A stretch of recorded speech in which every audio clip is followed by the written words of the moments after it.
Swastiastu. Halo Ibu Guru dan teman-teman semuanya. Perkenalkan saya Niputu Listia Dewi Siratmayani, siswi SMA Negeri 1 Kota Utara kelas 108, nomor absen 37.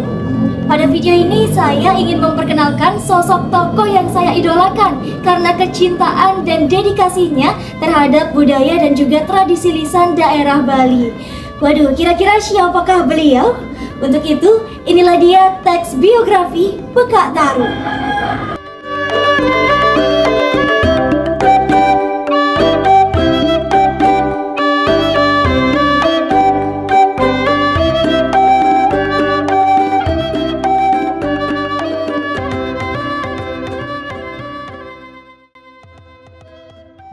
Made Taro atau yang lebih akrab disapa dengan panggilan Pekak Taro adalah seorang guru sekaligus maestro dongeng asal Desa Sengkidu, Kabupaten Karangasem, Provinsi Bali.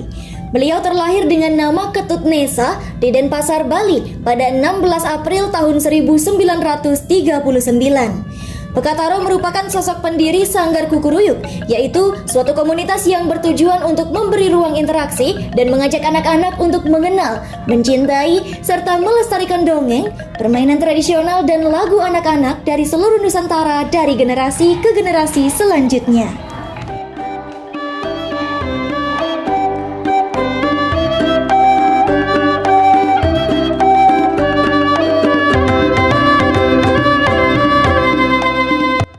Masa kanak-kanak Pekak Taro di Desa Sengkidu, Kabupaten Karangasem penuh dengan keriangan.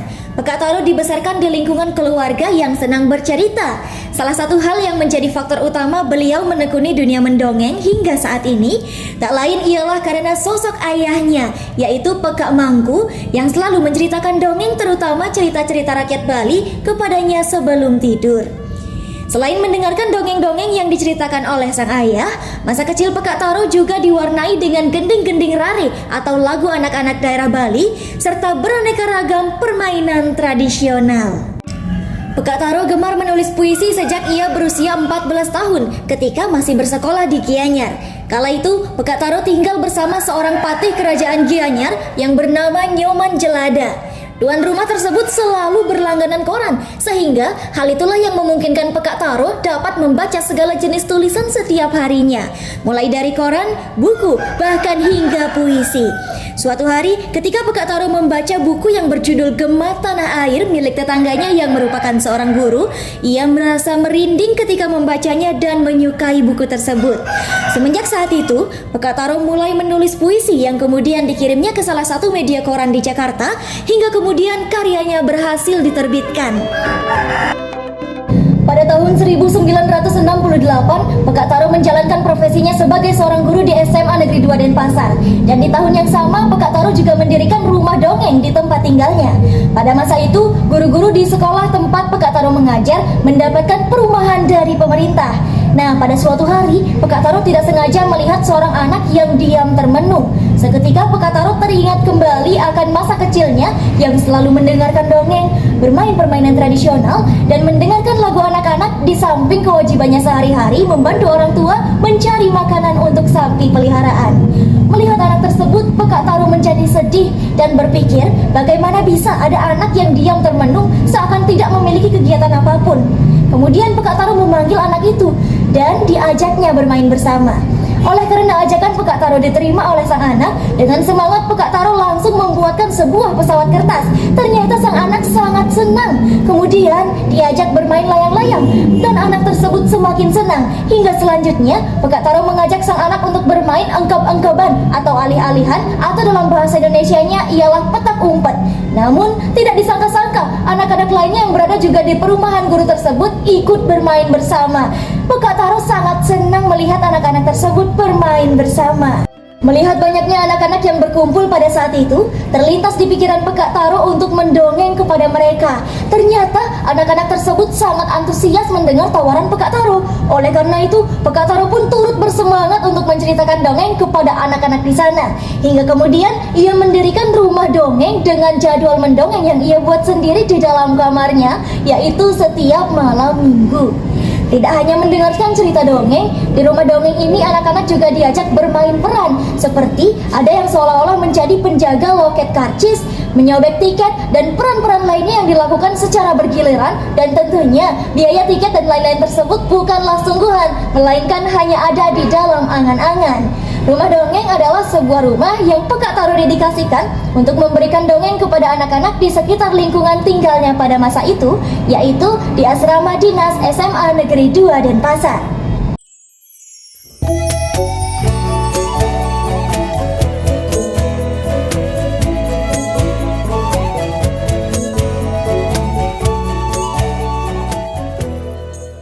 Dongeng pertama yang diceritakan Pekak Taro kepada anak-anak adalah mengenai Mahabharata, yaitu tentang masa kecil Pandawa dan Korawa. Karena anak-anak semakin tertarik mendengarkannya mendongeng, Pekak Taro membuat syarat untuk anak-anak tersebut, yaitu anak-anak boleh mendengarkan dongeng dengan syarat pertama harus sudah mandi. Syarat ini dibuat oleh Pekak Taro sebab ia mendapat laporan dari orang tua bahwa anak-anak malas mandi. Syarat kedua adalah harus sudah makan, dan syarat yang terakhir adalah bagi yang sudah bersekolah harus sudah mengerjakan PR atau pekerjaan rumah. Ternyata syarat-syarat tersebut dilaksanakan dengan sangat baik dan disiplin oleh anak-anak, serta tidak ada satupun anak yang melanggar. Oleh karena hal tersebut, Pekak Taro menyimpulkan bahwa kegiatan mendongeng ini memiliki nilai positif. Di samping karena isi dari dongeng itu sendiri, acara dongeng tersebut juga turut membawa dampak positif. Salah satu dampak positif dari kegiatan mendongeng yang dirasakan Pekak Taro adalah mendongeng dapat membentuk karakter anak menjadi anak yang memiliki kepribadian luhur.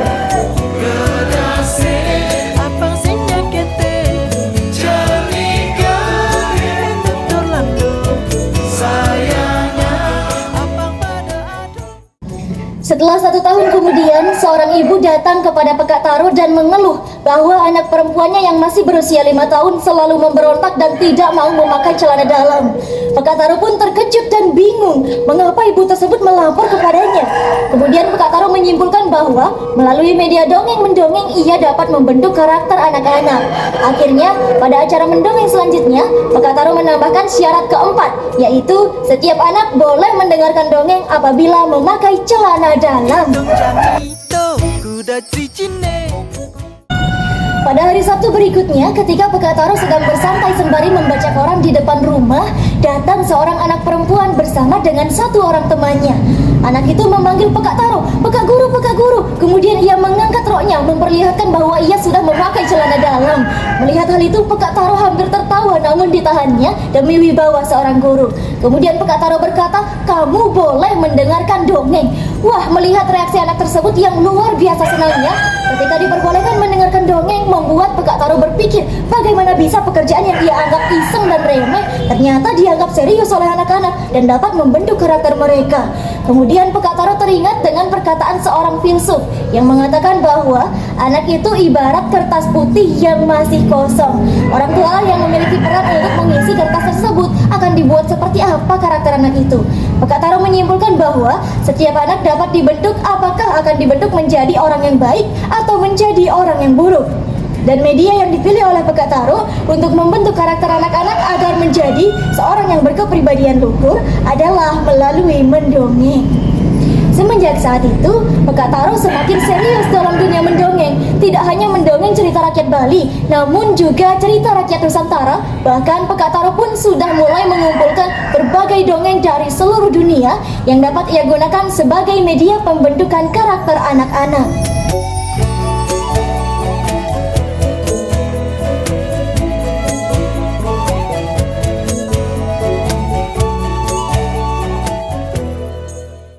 Setelah 6 tahun mendongeng untuk anak-anak, pada 15 Juni tahun 1979, Pekak Taro mendirikan sebuah sanggar yang diberi nama Sanggar Kukuruyuk.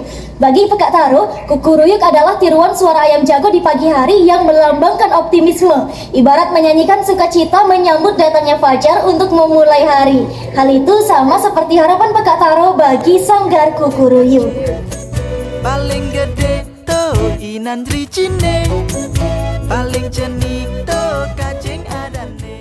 Awal mula terciptanya Sanggar Kukuruyuk adalah karena celetukan seorang anak kepada Pekak Taro. Anak tersebut bertanya, "Bapak, kenapa Bapak tidak membentuk sebuah sanggar untuk anak-anak supaya terlihat di televisi?" Celetukan tersebut muncul karena stasiun televisi nasional, yaitu Televisi Republik Indonesia atau yang lebih dikenal dengan singkatannya TVRI, baru masuk ke Bali pada tahun 1978. Dan pada saat itu belum ada siaran acara untuk anak-anak. Akhirnya Pekak Taro mendirikan Sanggar Kukuruyuk dan berhasil menggelar pentas perdananya di TVRI Bali yang mengangkat dongeng Kaki Cubling yang dilengkapi dengan permainan-permainan tradisional dan gending-gending rare. Kaki Cubling sendiri adalah dongeng yang diadaptasi oleh Pekak Taro dari cerita dongeng rakyat Bali yang berjudul Pan Cubling. Pekak Taro mengganti kata pan menjadi kaki pada judul dongeng tersebut sebab menurutnya kaki atau kakek lebih akrab dengan dunia mendongeng daripada bapak atau ayah karena orang tua umumnya akan lebih sibuk bekerja untuk memenuhi kebutuhan. Siaran acara yang berjudul Kukuruyuk tersebut masih berlangsung hingga saat ini di stasiun televisi TVRI Bali.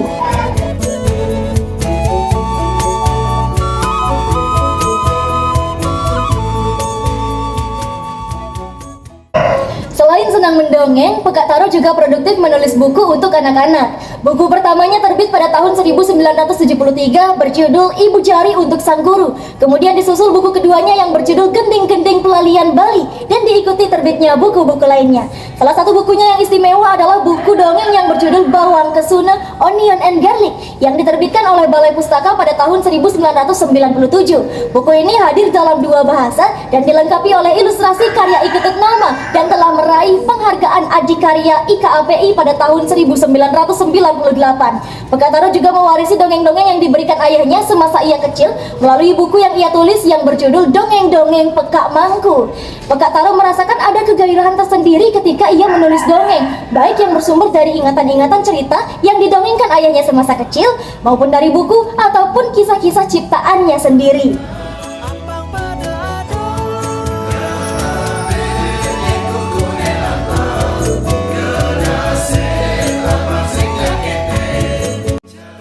Keahliannya dalam mendongeng berhasil mengantarkan Pekak Taro menjejakkan kaki hingga ke mancanegara.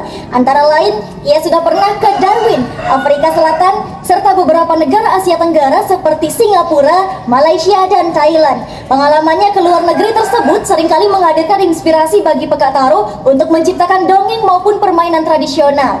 Ketika di luar negeri, Pekak Taro juga mendapati bahwa di sana seorang pendongeng memiliki tempat yang istimewa di masyarakat. Bahkan di Singapura, orang-orang dewasa beramai-ramai datang dan membeli tiket hanya untuk menyaksikan pertunjukan dongeng.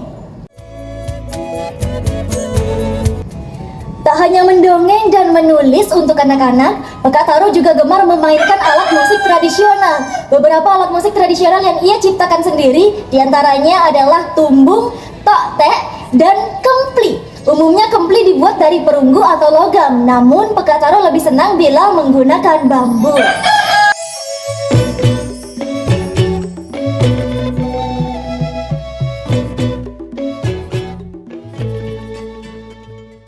Kecintaan dan kegigihannya dalam berkarya serta melestarikan dan mengembangkan tradisi dongeng telah memperoleh apresiasi dari banyak pihak. Hal tersebut terbukti melalui berbagai penghargaan yang disematkan kepadanya.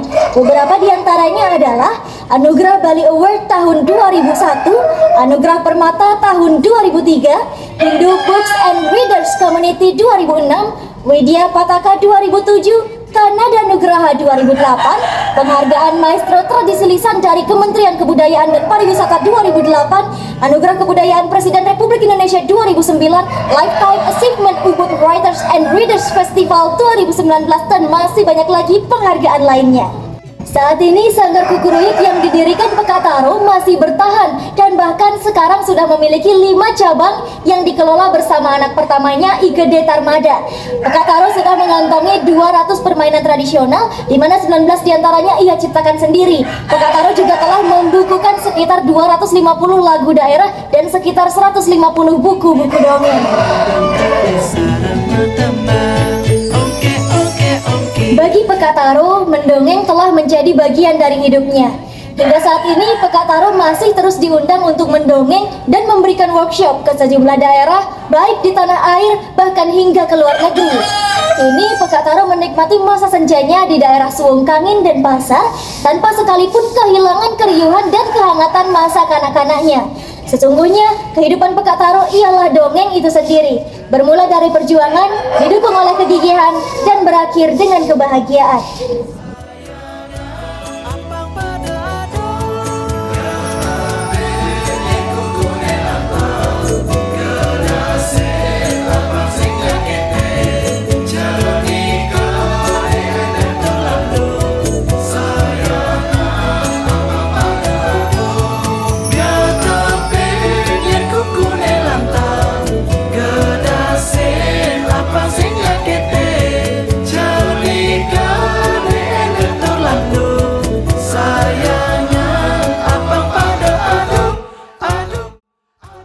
Rumah Budaya Penggamen Mercy dengan ini memberikan Rare Bali Award kepada Imade Taro